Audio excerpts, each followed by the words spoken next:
Welcome to Your Future Starts Now, the go-to podcast for extraordinary women who are ready to step into their next chapter with authentic confidence. I'm your host, Giasits, empowerment coach, motivational speaker, children's book author, and girl mom. Whether you're a corporate powerhouse or an entrepreneur, this show is designed for you. Your Future Starts Now is more than just a podcast. It's a movement towards rewriting the rules of success for high-achieving women. Are you ready to get unstuck and step into your next chapter? If so, you're exactly where you need to be. Your future starts now. Welcome to Your Future Starts Now. I'm your host, Giasits. Thanks for tuning in. Today, I am honored to welcome Captain Barbara Bell to the show. Dr. Barbara Bell is a retired captain from the U.S. Navy. She's an inspiring speaker, author, and leader who empowers women, men, and teens, encouraging and teaching them to fly high in their personal and professional lives. An accomplished student and athlete, she received an appointment to the U.S. Naval Academy at a time when only 6% of the student body was female. After becoming one of Annapolis's first women graduates, she continued on to a distinguished career as an aviator and naval flight test officer, during which she flew more than 1,600 hours in 35 different types of U.S. and Allied aircraft. In 1992, she and fellow aviators went to Capitol Hill to successfully repeal the combat exclusions laws, opening up combat aircraft and ships to women in the services. She's happy to report that women now fly unrestricted in the services. Today, Dr. Bell draws upon the skills she developed throughout her trailblazing years of service to help others find the courage to test new and innovative ways of thinking and doing. Using those principles of values-based leadership, she's become known for her empathy as well as her ability to ignite the spark people need to envision their dreams and chart a path forward. Barbara, welcome to the show. It's so great to have you join us today. Oh, Gia, I am just so excited to be here and look forward to this conversation. It's just wonderful. We have a lot to talk about. we do. Absolutely. Yes. So you have such an incredible and inspiring background. I know we have limited time today, but tell us a little bit just generally about your background and kind of what led you to the work that you're doing today. Oh, thank you. Well, I could go back to thanking my parents for telling all their children that they needed to go, that we were going to college and we had to find a way to get there. So finding a way to get there was the Naval Academy for me. Mm-hmm. So I'm grateful for the opportunity to go to the Naval Academy because it changed my life. I'm from a small town and it opened the world to me. So then I think of, going on, and as we were, some of the first women to go through the Naval Academy, we knew that we were changing the Naval Academy and actually the course of the Navy. Mm-hmm. So going on to become an aviator and test pilot school was another huge inflection point in my career. I retired as a Navy captain and then spent some time just to reconsider, who I was and what I was called to do in the world. And ultimately that ended up being in education. So back in 2018, I finished my doctorate at Vanderbilt University and started teaching leadership there. And now I'm teaching at the U.S. Naval Academy. So it's my way to develop the next generation of those who follow us. Incredible. And you recently published a book, Flight Lessons, Navigating Through Life's Turbulence and Learning to Fly High, for those who are on YouTube. Beautiful, beautiful cover, amazing book. I can only imagine the process you must have gone through to publish. But tell us a little bit about what inspired you to write your book. I have been a speaker for years, probably over 30 years. And I knew that a book was something that was just coming up for me. Mm-hmm. And funny, I was finishing up my doctorate. So I was working on my final capstone project and interviewing a gentleman for that project. And he stopped in the middle of me interviewing him. And he said, "You need to write your book. And I'm going to give you the name of a woman who's going to help you do that." So he turned me on to Wendy Kurtz, and it felt like a lightning bolt from heaven saying, "Okay, now is the time. Amazing. You need to write your book. Incredible. Sometimes you just get those signs from the universe, right? Absolutely. And So you listen to it. Good for you. I listened to it, and it was time to put all these thoughts into this book, to do a deep dive within myself, which is something I coach people to do, looking deeply into yourself and what is it that you're finding there, and then getting that story out to help others. Absolutely. That's what I do. Love it. And you and I, there's some overlap in the work that we do, in the sense that you talk a lot about values-based leadership, as well as, I talk about values-based leadership as well as values-based living. And I would love to know from your perspective is, you say leadership can be taught.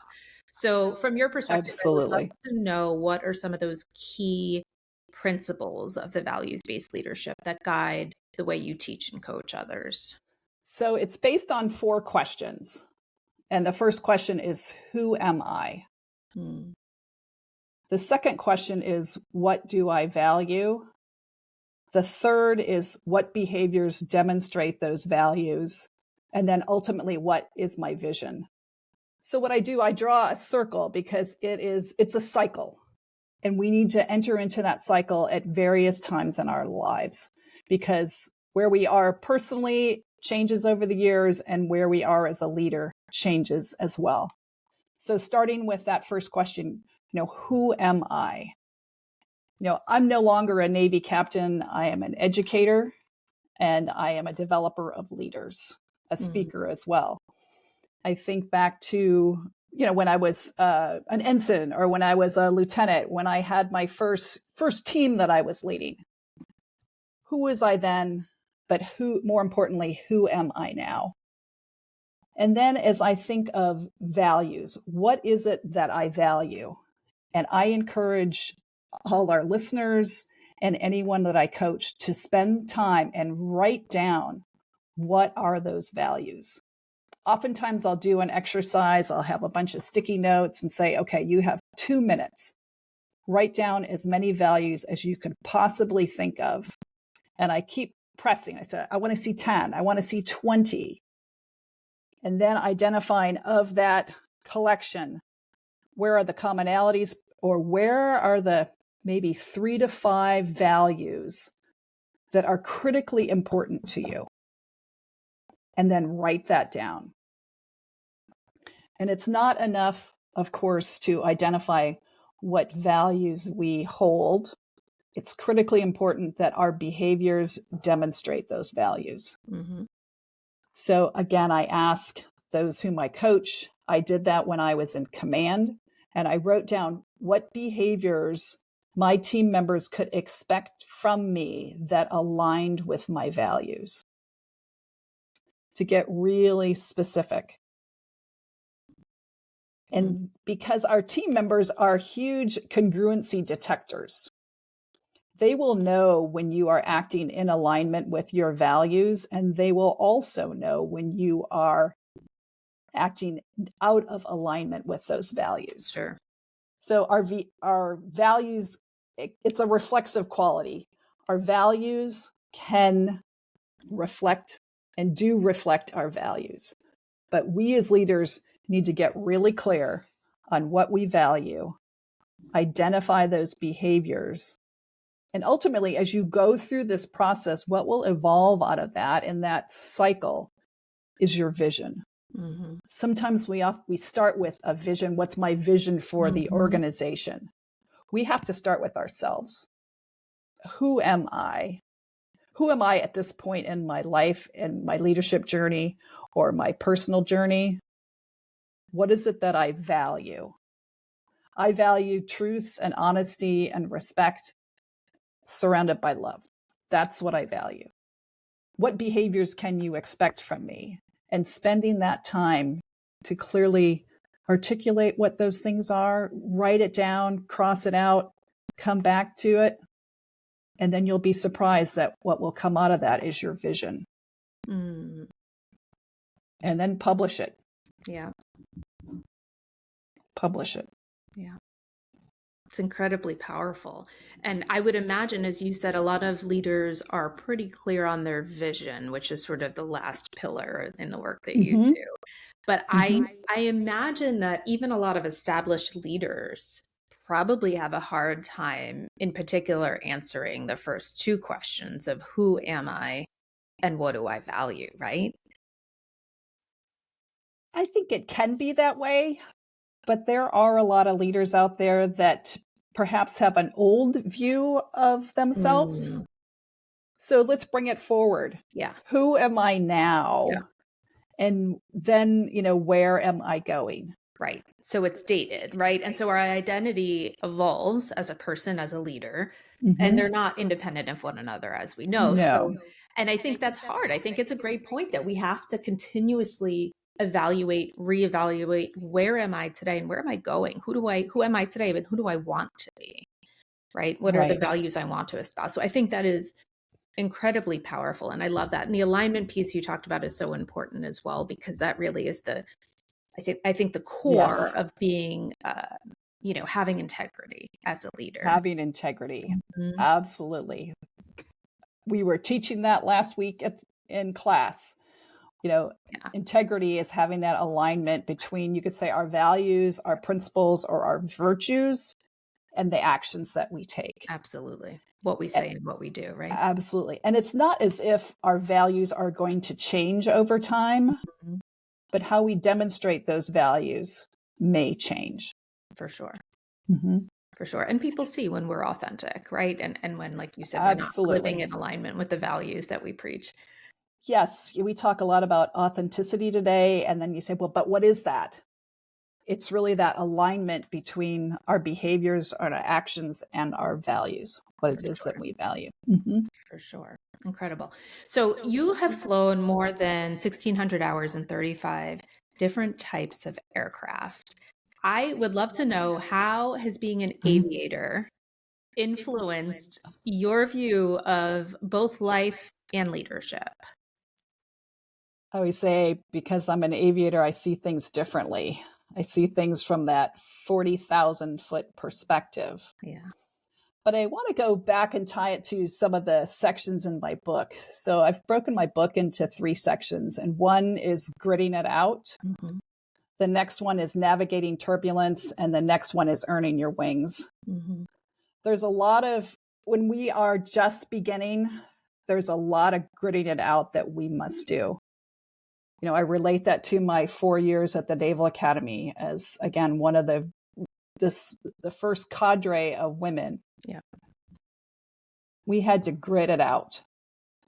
We made mistakes, we fell, we picked ourselves up again, we put one foot in front of the other, and then we changed the course of history by doing so.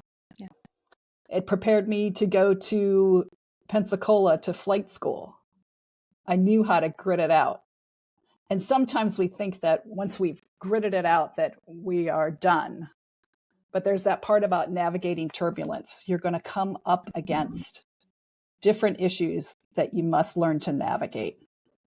And the thing is that we don't have to stay in the turbulence.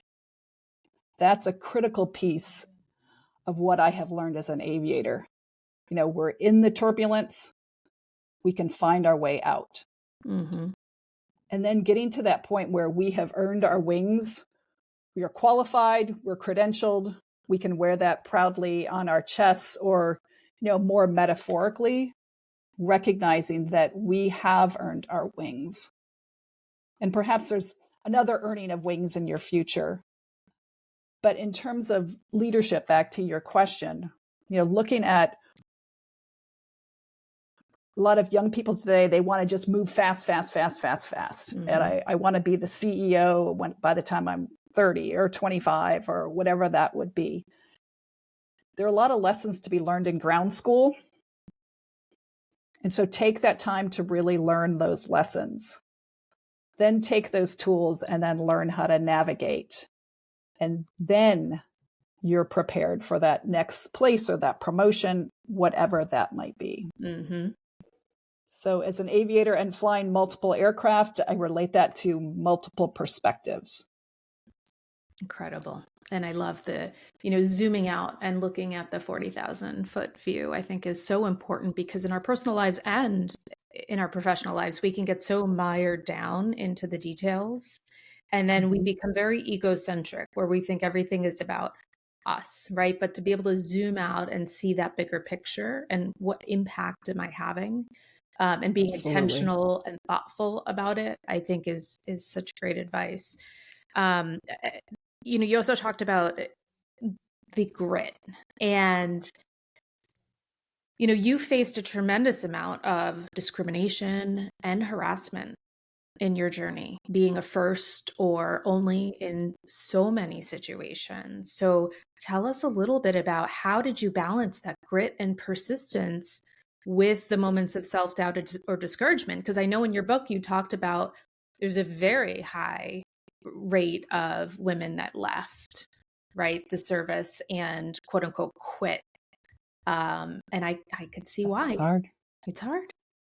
Well, some of it, it's not for everyone. And that's an important thing to recognize. Maybe you're in a career that it feels like you're just gritting it out and gritting it out and gritting it out. Then maybe that's not the right fit. So I don't want to disparage, any woman who chose to leave the Naval Academy from my class, because they were the best of the best. And then they learned that this is not the fit for me. Sure. And certainly there are moments that we doubted ourselves. Yeah. But what I teach today is that imposter syndrome is not a diagnosis. People will say, well, I have imposter syndrome, as if they've been diagnosed with it. Right. We all doubt ourselves from time to time. Absolutely. I remember my students at Vanderbilt, they did a class project on imposter syndrome. And that was my one big takeaway. They discovered through their research that, everyone doubts themselves. Mm-hmm. And when we claim that we have this syndrome, all that does is stifle us. We're just doubting ourselves. And it's just it's natural. Yeah. And there are ways to work through it. Don't carry it as if you have a diagnosis. Yeah. Not at all. That's great advice. Great advice, because we all go through that self-doubt, no matter how accomplished or quote unquote successful we are. We all have those moments, right? We do. I love that. And I think of, many times what kept me going is knowing I was doing this for a greater purpose. Mm-hmm. I felt very called to be a naval officer. And then there came a point in my life where I felt called that it was time to hang up my uniform and search for that next calling in my life. Yes. And again, you listen to those signs that you were getting, right? And those intuitive feelings of, this is what I'm called to do at this point in my life.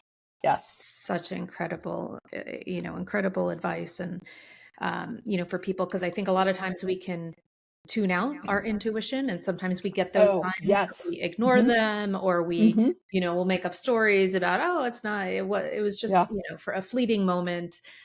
So I think it is important to get really curious when those signs come up for you. That is a great response. Get curious. What is this? What is this telling me? Yeah. Absolutely. Yeah. So I wanted to just go back to, the navigating turbulence part of your book. And, as you said, we don't have to stay there. No. But I think a lot of times we can get stuck in the turbulence. So I would love to know, from your perspective, for people who do get stuck or find themselves spiraling in that turbulence, any thoughts, tips, tools, suggestions that you have? One is to recognize that you are in it. You recognize that you're in it. And so just having those words of recognition, like, I'm in turbulence. That's the first part. Then taking steps, finding a mentor, finding a coach, or reconnecting with your coach, perhaps, to say, hey, this is where I am. I feel like I can't get out of this turbulence. Reach out. I think of flight school, and I was I was about halfway through flight school and I was just average in my class. And I wanted to go to test pilot school. Mm-hmm. And I knew I needed to change things. I recognized that I needed to change things. I needed to light a fire behind my rear end. And I was assigned a mentor at the same time. And that mentor, he reached out to me and he said, you can graduate at the top of your flight school class and I will help you do so. So I did extra simulators and trainers before every flight. I knew my charts like the back of my hand. He encouraged me along, and I graduated at the top of my flight school class. So recognizing when you're in the turbulence and reach out. Mm-hmm. And if you've got a great mentor, oftentimes they will reach in and pull you out of it.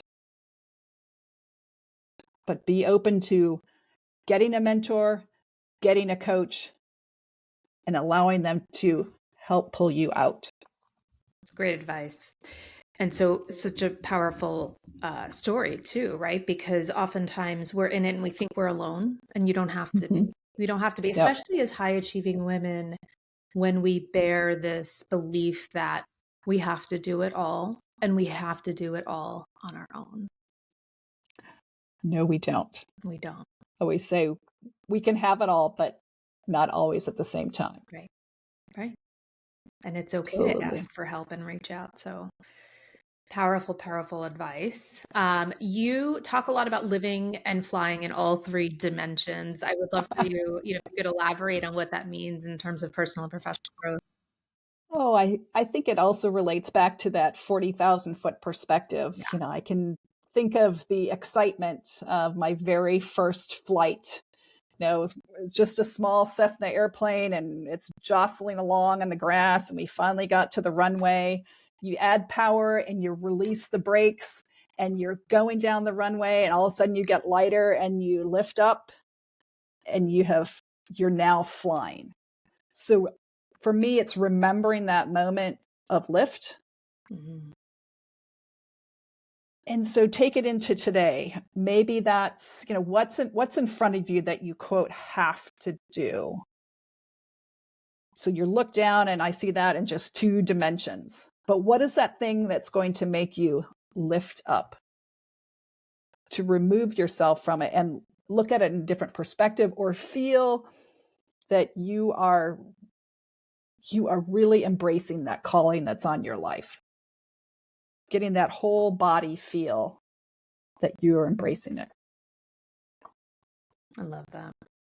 So powerful. Thank you. So powerful. And what a great analogy too, right? Yeah, that moment of lift. It's like there, there I am, or there we are as our team. Yeah. There we are as our team. We have achieved that moment of lift. Mm-hmm.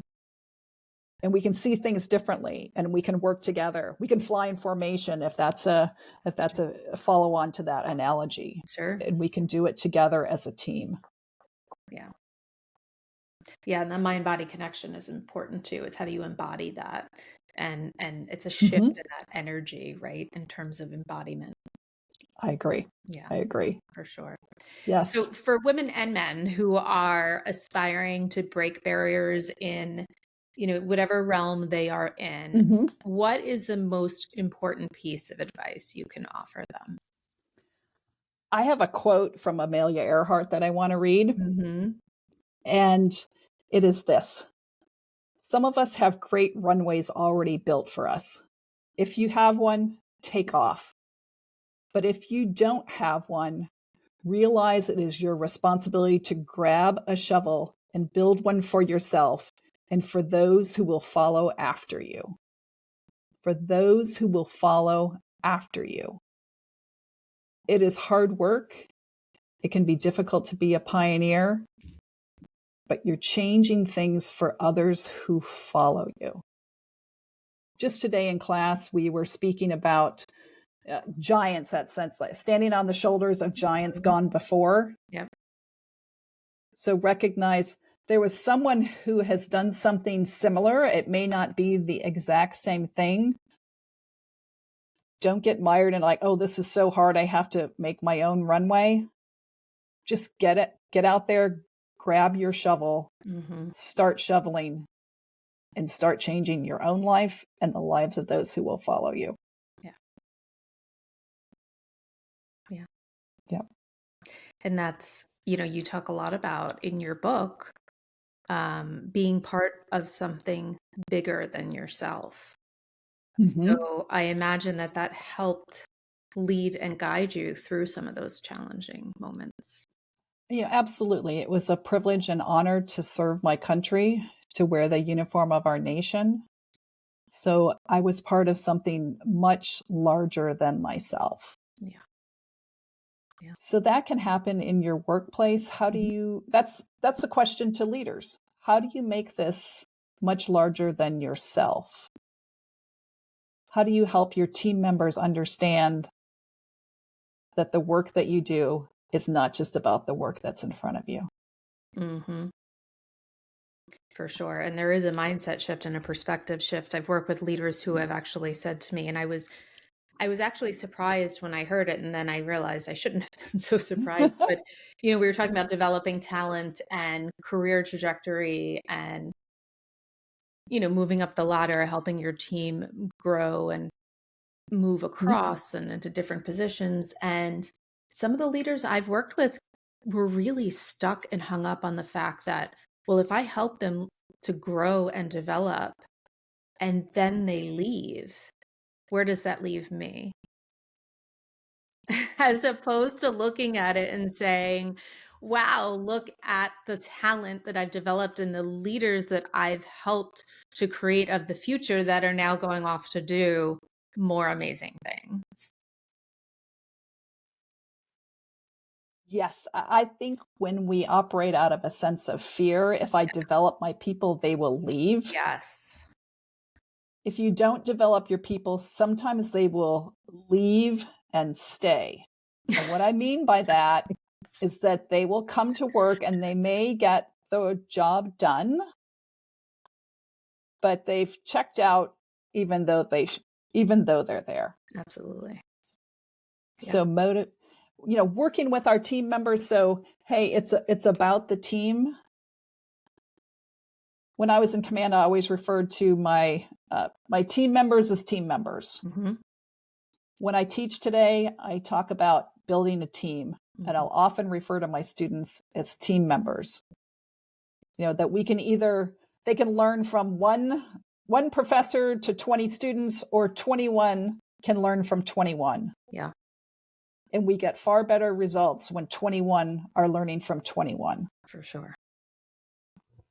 For sure. So it's imperative that we build and develop our team members, and we develop our future leaders. It's imperative that we do that. 100%. 100%. Along those lines, how do you envision the future of leadership, and what do today's leaders really need to focus on to create meaningful change in the world going forward? The word that comes to mind is collaboration. There's a lot of conversation about empathy. I think that is absolutely critical. Sure. But collaboration, helping everyone feel that they belong and that their voice matters.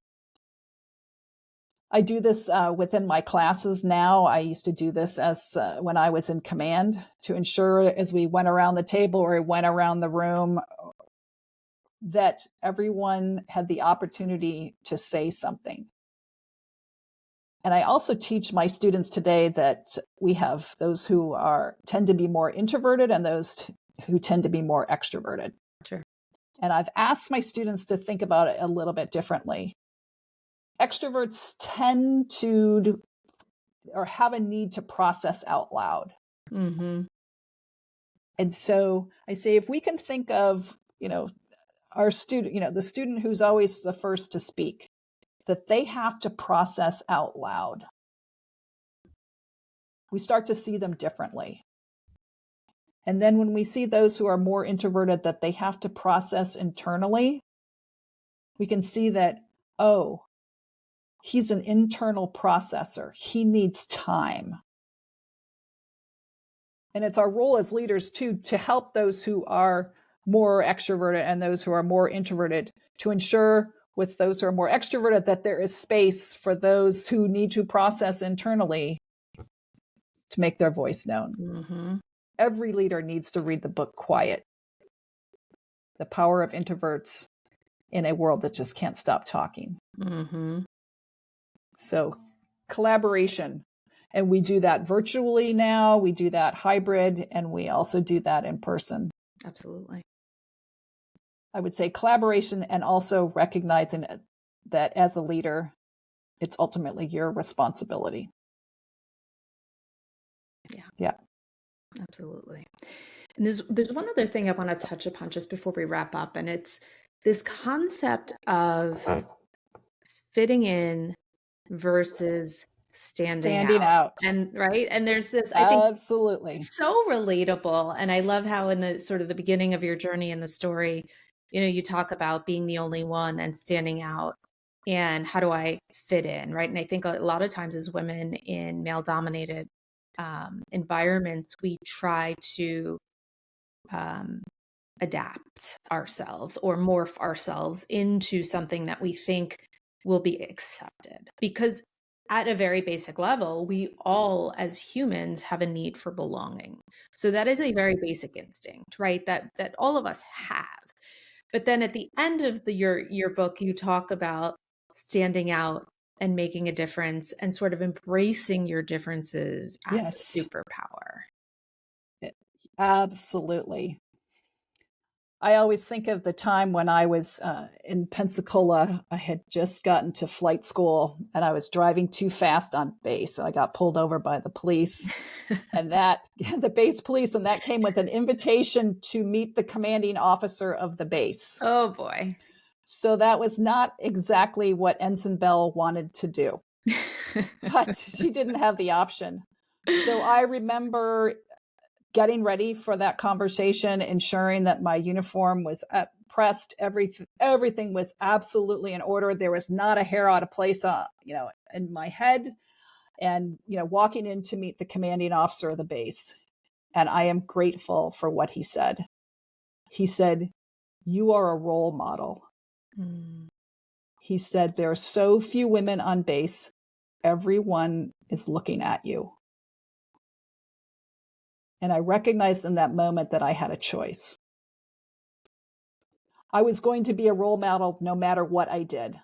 And I could choose to be an excellent one or not so. And I came to recognize that it was actually a privilege to be a role model. Certainly we struggle with, I want to fit in, I want to belong. There's so many labels out there today. I'm this, I'm that, the other thing, and those labels can really just weigh us down. I came to recognize I was never going to be one of the guys, but I could be Barb, and I could be an outstanding naval officer. I can be an outstanding educator by choosing to stand out instead of spending my time and energy working to fit in. Yeah. Choose to stand out, and it's a choice. What a life-changing moment. You brought a tear to my eye. That's so beautiful. Thank you. So beautiful. So if our listeners took away one thing from this conversation, I think there's probably a lot of things listeners are going to take away from this episode. Yes. But if there is one thing you want them to walk away with, to consider doing differently or changing, what would that be? It's really what we just talked about. If I had to describe what my book is about, it's about embracing being a role model. Yeah. And when you don't fit in, choose to stand out. Choose to stand out. Be that leader that people recognize has done their work, is willing to listen, is willing to collaborate, is willing to work on themselves. Mm-hmm. Choose to stand out. And get comfortable being uncomfortable, right? Absolutely. Absolutely. Yes. Great advice. Great advice. So last question is, we talk a lot about success on this podcast, and given your personal and professional experience, and, I'd love to know, how do you define success for yourself, and maybe a little bit about how that's evolved for you over time? talked about this just a little bit before. Yeah. And I relate this back to Zig Ziglar, huge motivational speaker from 20, 30 years ago. And I hold on to his words. He was asked the same thing. What was success for him? He had had great success in his life. And he said his greatest success is witnessing the success of those he has helped. Mm-hmm. So when I see the young men and women that I have helped throughout my career and I see them succeed, that's what fills me up. So make that investment. This summer, I was just talking with the then young man who called me when he was 10 years old and said, I'm Aunt Janet's nephew. And I want to be a pilot for Halloween, but I don't know what to do. So I said, Matt, I'll send you a flight suit and I'll send you a helmet as long as you send the helmet back. He said, yes. Well, young Matt ended up going to the Naval Academy. He became an aviator himself. He went to test pilot school and he just recently retired as a Navy captain. Wow. That's what fills me up. That's what fills leaders up. Be that kind of leader. Incredible. What an incredible story. That's the one that just came to mind. That's a good one. I love it. I could talk to you for hours. Where can our listeners learn more about you and the work that you do? And if they want a copy of your book, where can they purchase that? They can go to my website at captainbarbarabell.com. You can sign up for my newsletter, and details for ordering the book are online. Perfect. Follow me on LinkedIn as well. Perfect. Barbara, I want to thank you so much for being here, for sharing your insights, your expertise, but more importantly, thank you for your service and for paving the way for women and men everywhere. You're so very welcome. Thank you, Gia. And of course, you can visit my website at gialacqua.com. Reach out on Instagram at gialacqua. Don't forget to subscribe, rate, and leave a review. This is Gia signing off with gratitude for your time and energy. Our mic drops, but the movement continues. Until next time, your next chapter is waiting. Take care. That concludes another empowering episode of Your Future Starts Now. Before we wrap up, I want to thank this incredible community of high-achieving women. Your energy, resilience, and commitment to growth are the driving force behind what we do. If you enjoyed today's episode, please rate it, leave a review, and don't forget to subscribe so you never miss an episode. Your feedback fuels our mission to empower high-achieving women just like you. And of course, share Your Future Starts Now with the extraordinary women in your life who are also on a journey of healing and empowerment. Connect with us on social media, share your thoughts, let us know what topics you'd like to explore in future episodes. Stay connected on Instagram at gialacqua. I encourage you to carry the energy of this conversation into your day and keep on supporting the incredible women around you. Until next time, remember, your next chapter is waiting.